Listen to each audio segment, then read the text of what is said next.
अस्सलामुअलैकुम वरहमतुल्लाहि वबरकातुहू। मुहतरम नाज़रीन, आप तमाम नाज़रीन व सामईन का कासमी जीके पर इस्तक़बाल है।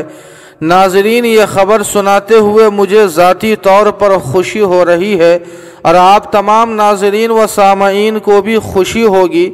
और ख़बर यह है कि आज़म ख़ान, जिनकी सेहत याबी के लिए आप महीनों से दुआ कर रहे थे, अल्हम्दुलिल्लाह आज उनकी रिपोर्ट नेगेटिव आई है।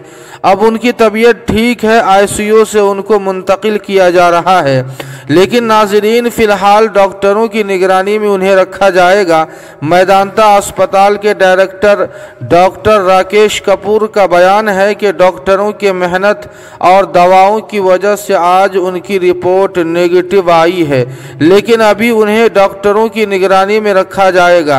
अलगर्ज़ नाज़रीन, आपसे गुजारिश है कि आज़म ख़ान साहब की मज़ीद सेहत याबी के लिए दुआ करें कि अल्लाह पाक सेहत कामिला आजिला मुस्तमिर्रा दायमा अता फरमाए।